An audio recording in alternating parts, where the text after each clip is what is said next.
Pinag-uusapan na ngayon ng matapat.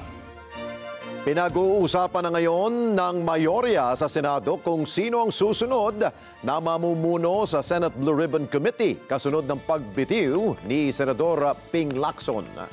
Mean Corvera sa balita. 5 pangalan ang pinagpipilian ngayon ng liderato ng Senado para pamunuan ang makapangyarihang Senate Blue Ribbon Committee matapos ang pagbibitiw ni Senator Ping Lacson. Kabilang na dyan sina Senators J.V. Ercito, Raffy Tulfo, Francis Pangilinan, Pia Cayetano at Risa Hontiveros. Sa 5 pinagpipilian, sina Cayetano at Pangilinan ay kapwa mga abogado. Si Cayetano naging chairman na ng BRC noong 19 Congress.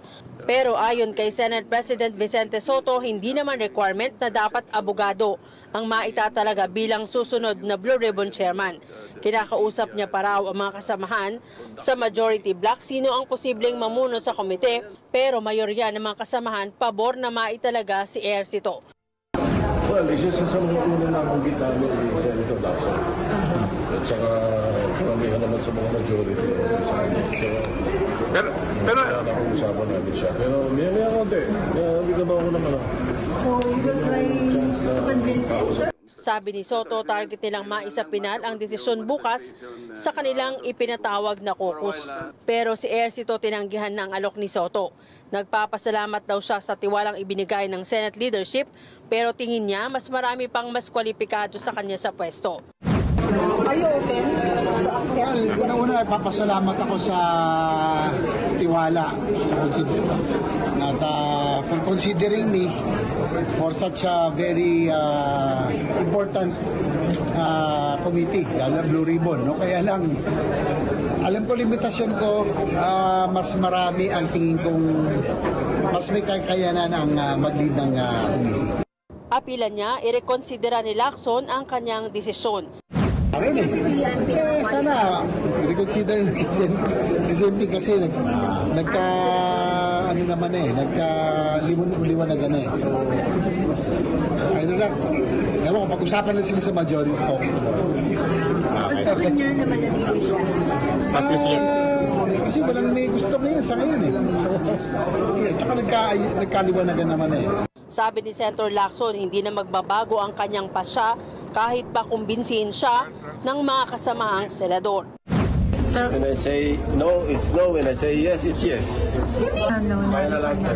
Iginagalang naman ng kanyang mga kapwa senador ang desisyon ni Lacson.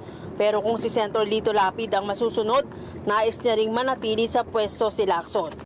Respeto natin kung anong mga desisyon niya. Nandun siya. Pero kailangan siya talaga na alam naman natin straight yan na kung mag-investigasyon, ex-police yan, ex-chief PNP yan. Para police, kamukha ni Magalong, kamukha ni na bato, nag-iimbestiga yan. Mas sila dyan, mas eksperto sila dyan, di ba? Kaya okay, kung ano man ang desisyon ni Senator Lacson, ginagana ko ito din respeto. Si Senator Raffy Tulfo nagpasalamat din sa liderato ng Senado pero mas gusto niya raw mag-focus sa kanyang 3 hinahawakang komite, ang Labor, Migrant Workers at Public Services Committee. Apila naman ni Senator Amy Marcos ituloy ang investigasyon sa mga flood control anomaly kapag napalitan ang chairman ng komite. Marami pa anyang napangalanan ang hindi na-imbestigahan at dapat maging lantad sa publiko. Bakit tinigil ang Blue Ribbon at saka yung huling 2 hearing na parang pinipigilan kami pag-usapan hanggang kay saldi ko lang, wag kang lalampas. Pwede ba yun? Mean Corvera para sa Mata ng Agila, matatag, matapang, matapat.